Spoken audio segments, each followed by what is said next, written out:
Bien que le royaume de l'Antéchrist doive précéder l'établissement du royaume de Christ, nous devons témoigner pour le royaume de Christ avant la manifestation du royaume de l'Antéchrist.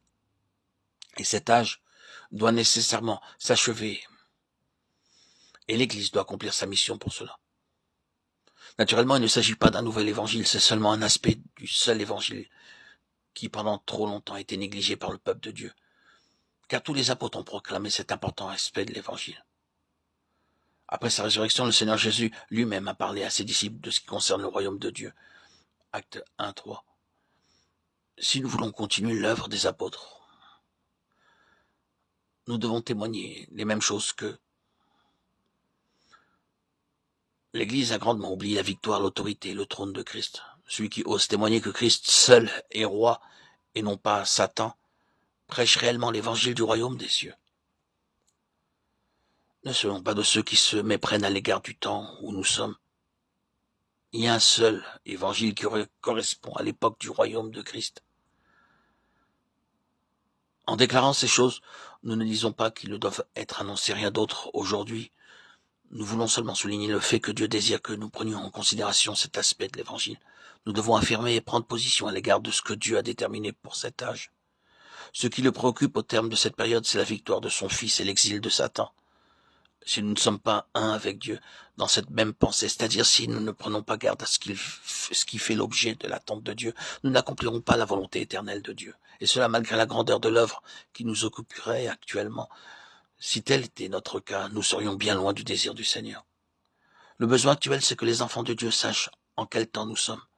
Dieu cherche un peuple qui travaille avec lui pour conduire cette période à son terme, afin d'introduire l'économie de son royaume. Si les croyants n'ont pour unique objectif et comme seule responsabilité sur cette terre que d'œuvrer pour le salut des âmes, ils sont alors passés à côté de l'accomplissement de la volonté hautement élevée de Dieu. Ils doivent réaliser qu'ils ont une responsabilité bien plus grande que le salut des âmes. C'est de contribuer à conduire cet âge à son terme pour pouvoir introduire la période du royaume de Dieu. Leur grande responsabilité, c'est d'attester la destruction de Satan, l'adversaire de Dieu, et de toute la puissance des ténèbres. Ils doivent considérer cela comme le principal objectif de toute leur œuvre. La prière, ce n'est pas seulement quémander, mais c'est porter atteinte à Satan. Sauver des âmes, ce n'est pas uniquement sauver des personnes, mais c'est reconquérir le terrain usurpé par le diable. S'il vous plaît, ne vous méprenez pas. Nous ne rabaissons pas l'œuvre d'évangélisation, car le salut des hommes et des femmes est une chose glorieuse et qui ne doit jamais être dépréciée. Mais dans cette œuvre du salut des âmes, ne perdons pas de vue le royaume. Nous deviendrons des collaborateurs de Dieu très précieux si nous avons vu le royaume de Dieu et les choses qui concernent le conseil prédéterminé de Dieu à l'égard de son ennemi. Pourquoi, lorsque les enfants de Dieu témoigneront du royaume des cieux, la fin arrivera-t-elle? Nous devons une fois de plus bien saisir l'importance et la valeur d'une étroite collaboration entre Dieu et les hommes. Dieu veut que la fin de cet âge arrive.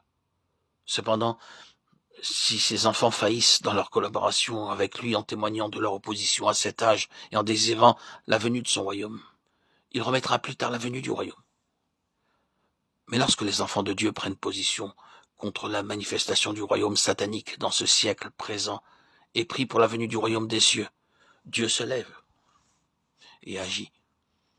Toutes les fois que les enfants de Dieu se lèvent comme témoins du royaume des cieux, ça signifie donc qu'ils désirent ce que Dieu veut et qu'ils haïssent ce qu'il est.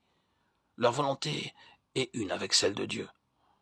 Cela permet au Seigneur de se lever et d'accomplir son œuvre. Ne présumons jamais que la fin de cet âge présent sera quelque chose qui arrivera de manière automatique. Non. Si nous ne désirons pas faire la volonté de Dieu, cette volonté divine demeurera cachée. Ainsi donc, Dieu attend patiemment aujourd'hui.